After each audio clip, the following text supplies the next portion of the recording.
ಓಂ ಗಂ ಗಣಪತಿಯೇ ನಮಃ. ಹಾಯ್ ಹಲೋ ನಮಸ್ಕಾರ. Welcome to spiritual vibes YouTube channel.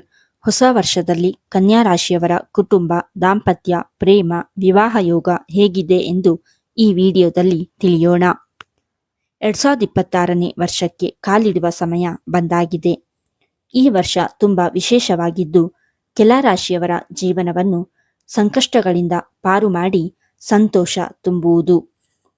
ಹೊಸ ವರ್ಷ ಆಗಮನವಾಗುತ್ತಿದ್ದಂತೆ ಹೊಸ ಯೋಜನೆಗಳು, ಶುಭ ಕಾರ್ಯಗಳ ಬಗ್ಗೆ ಯೋಚನೆಗಳು ಶುರುವಾಗುತ್ತವೆ.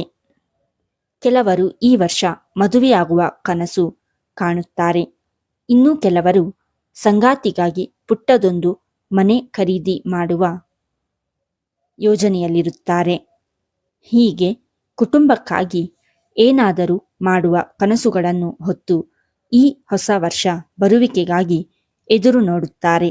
ಹಾಗಾದರೆ ಈ ವರ್ಷ ಕನ್ಯಾ ರಾಶಿಯವರ ಕುಟುಂಬ, ದಾಂಪತ್ಯ, ಪ್ರೇಮ, ವಿವಾಹವಾಗುವ ಯೋಗ ಹೇಗಿದೆ ಎಂದು ತಿಳಿಯಲು ಈ ವಿಡಿಯೋವನ್ನು ತಪ್ಪದೆ ಕೊನೆಯವರೆಗೂ ನೋಡಿ. ಹೊಸ ವರ್ಷ ಕನ್ಯಾ ರಾಶಿಯವರ ಕುಟುಂಬ, ಪ್ರೇಮ ಹಾಗೂ ವೈವಾಹಿಕ ಜೀವನದಲ್ಲಿ ಅನೇಕ ಬದಲಾವಣೆಗಳನ್ನು ತರುತ್ತದೆ. ಹೊಸ ವರ್ಷದಲ್ಲಿ ಪ್ರೇಮ ಮತ್ತು ವೈವಾಹಿಕ ಜೀವನದಲ್ಲಿ ಕೆಲವು ಸಮಸ್ಯೆಗಳು ಮತ್ತು ಭಿನ್ನಾಭಿಪ್ರಾಯಗಳು ಉದ್ಭವಿಸಬಹುದು. ವರ್ಷದ ದ್ವಿತೀಯಾರ್ಧದಲ್ಲಿ ನಿಮ್ಮ ಸಂಬಂಧದಲ್ಲಿ ಪ್ರೀತಿ ಬಲಗೊಳ್ಳುತ್ತದೆ. ಆದ್ದರಿಂದ ಈ ವರ್ಷ ಕನ್ಯಾ ರಾಶಿಯವರಿಗೆ ಅನೇಕ ಏರಿಳಿತಗಳಿಂದ ಕೂಡಿರಲಿದೆ. ರಾಹುವಿನ ಪ್ರಭಾವದಿಂದಾಗಿ ನಿಮ್ಮ ವೈವಾಹಿಕ ಜೀವನದಲ್ಲಿ ನೀವು ತೊಂದರೆಗಳನ್ನು ಎದುರಿಸಬಹುದು. ಶನಿಯು ನಿಮ್ಮ ಪ್ರೇಮ ಜೀವನದಲ್ಲಿ ಮಾಧುರ್ಯ ಹಾಗೂ ಪ್ರೀತಿಯನ್ನು ಕಾಪಾಡಲಿದ್ದಾನೆ. ಗುರುವಿನ ಈ ಸಂಚಾರ ಕೂಡ ನಿಮ್ಮ ವೈವಾಹಿಕ ಜೀವನದಲ್ಲಿ ಸಕಾರಾತ್ಮಕ ಬದಲಾವಣೆಗಳನ್ನು ತರಲಿದೆ. ಹಾಗಾದರೆ 2026ನೇ ವರ್ಷದಲ್ಲಿ ಯಾವ ತಿಂಗಳು ಕನ್ಯಾ ರಾಶಿಯವರ ವೈಯಕ್ತಿಕ ಜೀವನ ಹೇಗಿರಲಿದೆ ಎಂದು ತಿಳಿದುಕೊಳ್ಳೋಣ. 2026ನೇ ವರ್ಷದ ಆರಂಭ ಕನ್ಯಾ ರಾಶಿಯವರ ವೈವಾಹಿಕ ಜೀವನ ಸ್ವಲ್ಪ ಸವಾಲಿನಿಂದ ಕೂಡಿರುತ್ತದೆ. ಸಂಬಂಧದಲ್ಲಿ ಕೆಲವು ಸಮಸ್ಯೆಗಳು ಎದುರಾಗಬಹುದು. ನಿಮ್ಮ ಸಂಗಾತಿಯೊಂದಿಗೆ ಸಣ್ಣ ವಿಷಯಗಳಿಗೆ ಭಿನ್ನಾಭಿಪ್ರಾಯಗಳು ಉದ್ಭವಿಸಲಿವೆ. ಇವುಗಳನ್ನು ಪರಿಹರಿಸದಿದ್ದರೆ ವಿವಾದಗಳು ದುಪ್ಪಟ್ಟಾಗುವ ಸಾಧ್ಯತೆ ಹೆಚ್ಚು. ಒಂದಲ್ಲ ಒಂದು ವಿಷಯದ ಬಗ್ಗೆ ವೈವಾಹಿಕ ಜೀವನದಲ್ಲಿ ಭಿನ್ನಾಭಿಪ್ರಾಯಗಳು ಮುಂದುವರಿಯಬಹುದು. ಆದ್ದರಿಂದ ವರ್ಷದ ಆರಂಭದಲ್ಲಿ ನೀವು ಹೆಚ್ಚು ತಾಳ್ಮೆಯಿಂದಿರಬೇಕು. ಇಲ್ಲದಿದ್ದರೆ ನಿಮ್ಮ ಸಂಬಂಧದಲ್ಲಿ ಅಂತರ ಉಂಟಾಗಿ ಮಾನಸಿಕ ನೆಮ್ಮದಿ ಹಾಳಾಗುತ್ತದೆ. ಕೋಪ ಬಂದಾಗ ಸಂಗಾತಿಯೊಂದಿಗೆ ಕಳೆದ ಒಳ್ಳೆಯ ದಿನವನ್ನು ನೆನಪು ಮಾಡಿಕೊಳ್ಳಿ. ಸಂಬಂಧವನ್ನು ಉಳಿಸಿಕೊಳ್ಳಲು ಪ್ರಯತ್ನಿಸಿ. ಪ್ರೇಮಿಯೊಂದಿಗೂ ಕ್ಷುಲ್ಲಕ ಕಾರಣಕ್ಕೆ ಮನಸ್ತಾಪಗಳಾಗುವ ಸಾಧ್ಯತೆಗಳು ಹೆಚ್ಚು. ಈ ಸಮಯದಲ್ಲಿ ಕುಟುಂಬದಲ್ಲಿ ನಿಮ್ಮ ಪ್ರೀತಿ ವಿಚಾರವನ್ನು ಪ್ರಸ್ತಾಪ ಮಾಡುವುದು ಶುಭವಲ್ಲ. ಜೊತೆಗೆ ವಿವಾಹ ನಿರೀಕ್ಷೆಯಲ್ಲಿ ಇರುವವರಿಗೆ ವರ್ಷದ ಆರಂಭದ ತಿಂಗಳು ಮದುವೆಯಾಗಲು ಯೋಗ್ಯವಾಗಿಲ್ಲ. ಜೂನ್ ಕನ್ಯಾ ರಾಶಿಯವರಿಗೆ ಉತ್ತಮ ತಿಂಗಳು. ವರ್ಷದ ಮಧ್ಯದಿಂದ ನಿಮ್ಮ ಜೀವನದಲ್ಲಿ ಸಕಾರಾತ್ಮಕ ಬದಲಾವಣೆಗಳು ಕಾಣಿಸಿಕೊಳ್ಳಲು ಪ್ರಾರಂಭಿಸುತ್ತವೆ. ಈ ಸಮಯದಲ್ಲಿ ಗುರುವಿನ ಸಂಚಾರ ನಿಮ್ಮ ಸಂಗಾತಿಯೊಂದಿಗಿನ ನಿಮ್ಮ ಸಂಬಂಧವನ್ನು ಬಲಪಡಿಸುತ್ತದೆ. ಪರಸ್ಪರ ಪ್ರೀತಿ ಹೆಚ್ಚಾಗುವುದು. ನೀವು ಪರಸ್ಪರರ ಭಾವನೆಗಳನ್ನು ಅರ್ಥ ಮಾಡಿಕೊಳ್ಳುವಿರಿ. ಸಮಸ್ಯೆಗಳಿಗೆ ಪರಿಹಾರಗಳನ್ನು ಕಂಡುಕೊಳ್ಳಲು ಒಟ್ಟಾಗಿ ಸೇರಿ ಕೆಲಸ ಮಾಡುತ್ತೀರಿ. ಇದು ವರ್ಷದ ಮೊದಲಾರ್ಧದಲ್ಲಿ ಉದ್ಭವಿಸಿದ ಯಾವುದೇ ಅಂತರವನ್ನು ನಿವಾರಿಸುತ್ತದೆ. ಪರಸ್ಪರ ತಿಳುವಳಿಕೆ ಅಧಿಕವಾಗುವುದು.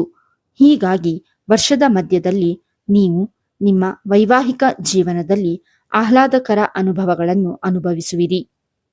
ಪ್ರೀತಿಯಲ್ಲಿರುವವರಿಗೆ ಈ ವರ್ಷದ ದ್ವಿತೀಯಾರ್ಧ ಉತ್ತಮವಾಗಿರುತ್ತದೆ.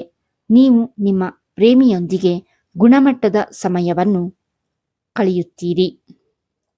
ನಿಮ್ಮ ಪ್ರೇಮ ಜೀವನವು ಸಂತೋಷದಿಂದ ಕೂಡಿರುತ್ತದೆ. ವಿವಾಹ ಯೋಜನೆಗಳಿಗೆ ಕನ್ಯಾ ರಾಶಿಯವರಿಗೆ ವರ್ಷದ ಮಧ್ಯಭಾಗವು ಉತ್ತಮವಾಗಿರುತ್ತದೆ. ಒಂಟಿಯಾಗಿರುವವರಿಗೆ ಜೂನ್ನಲ್ಲಿ ಗುರುವಿನ ಮೊದಲ ಸಂಚಾರದ ನಂತರ ಉತ್ತಮ ಜೀವನ ಸಂಗಾತಿ ಸಿಗುವ ಸಾಧ್ಯತೆ ಇದೆ. ಏಕಾಂಗಿಯಾಗಿರುವವರಿಗೆ ಪ್ರೀತಿ ಹುಟ್ಟುವುದು, ಆದರೆ ಪ್ರೀತಿಯ ಬಗ್ಗೆ ನಿರ್ಧಾರಗಳನ್ನು ತೆಗೆದುಕೊಳ್ಳುವಲ್ಲಿ ನೀವು ಸ್ವಲ್ಪ ಹಿಂಜರಿಯಬಹುದು. ಪ್ರೀತಿಯಲ್ಲಿರುವವರು ವರ್ಷದ ಮಧ್ಯದಲ್ಲಿ ತಮ್ಮ ಭವಿಷ್ಯಕ್ಕಾಗಿ ಯೋಜಿಸಬಹುದು. ಮನೆಯಲ್ಲಿ ತಮ್ಮ ಪ್ರೀತಿ ವಿಚಾರವನ್ನು ಪ್ರಸ್ತಾಪ ಮಾಡಬಹುದು. ಈ ಸಮಯದಲ್ಲಿ ನಿಮ್ಮ ಜೀವನದಲ್ಲಿ ಅನೇಕ ಸಕಾರಾತ್ಮಕ ಬದಲಾವಣೆಗಳು ಸಂಭವಿಸುತ್ತವೆ. ನೀವು ನಿಮ್ಮ ಸಂಗಾತಿಯನ್ನು ಮದುವೆಯಾಗಲು ಸಹ ಕುಟುಂಬಸ್ಥರು ಒಪ್ಪಿಗೆ ನೀಡಬಹುದು. ಪ್ರೀತಿ, ಗೌರವ, ಪರಸ್ಪರ ತಿಳುವಳಿಕೆ ಮತ್ತು ಸಾಮರಸ್ಯ ನಿಮ್ಮ ಸಂಬಂಧದಲ್ಲಿ ಮೇಲುಗೈ ಸಾಧಿಸುತ್ತದೆ. ಕನ್ಯಾ ರಾಶಿಯವರಿಗೆ ವರ್ಷದ ಕೊನೆಯ ತಿಂಗಳುಗಳು ಕುಟುಂಬ ಹಾಗೂ ವೈವಾಹಿಕ ಜೀವನ ಹೆಚ್ಚು ಸಂತೋಷಕರವಾಗಿಸುತ್ತದೆ. ಅಕ್ಟೋಬರ್ನಲ್ಲಿ ಗುರುವಿನ ಸಂಚಾರ ನಿಮ್ಮ ಸಂಬಂಧಕ್ಕೆ ಮಾಧುರ್ಯ ಮತ್ತು ಶಕ್ತಿಯನ್ನು ತರುತ್ತದೆ. ಸಣ್ಣ ಪುಟ್ಟ ಸಮಸ್ಯೆಗಳು ಸಹ ಕಣ್ಮರೆಯಾಗಲು ಪ್ರಾರಂಭವಾಗುತ್ತವೆ. ನಿಮ್ಮ ವೈವಾಹಿಕ ಜೀವನ ಸಂತೋಷದಿಂದ ಕೂಡಿರುವುದು. ಸಂಗಾತಿಯೊಂದಿಗೆ ಪರಸ್ಪರ ಹೆಚ್ಚು ಗಮನ ಹರಿಸಲು ನಿಮಗೆ ಸಾಧ್ಯವಾಗುತ್ತದೆ. ವಿವಾಹವಾಗಲು ವರ್ಷದ ಆರಂಭಕ್ಕಿಂತ ವರ್ಷದ ಅಂತ್ಯವು ಕನ್ಯಾ ರಾಶಿಯವರಿಗೆ ಉತ್ತಮ ಸಮಯವಾಗಿರುತ್ತದೆ. ಈ ಸಮಯದಲ್ಲಿ ಸಂಬಂಧದಲ್ಲಿ ಸಾಮರಸ್ಯ ಮತ್ತು ಪ್ರೀತಿ ಮೇಲುಗೈ ಸಾಧಿಸುವುದು. ಮಾರ್ಚ್ ಮತ್ತು ಸೆಪ್ಟೆಂಬರ್ ತಿಂಗಳುಗಳು ಒಂಟಿಯಾಗಿರುವವರಿಗೆ ಉತ್ತಮ ತಿಂಗಳುಗಳಾಗುತ್ತವೆ.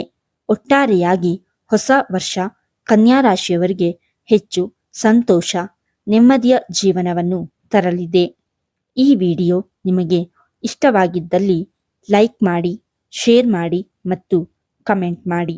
ಹಾಗೆಯೇ ಇನ್ನೂ ಹೆಚ್ಚಿನ ವಿಡಿಯೋಗಳಿಗಾಗಿ ನಮ್ಮ ಚಾನಲನ್ನು ಸಬ್ಸ್ಕ್ರೈಬ್ ಮಾಡಿ. ಧನ್ಯವಾದಗಳು.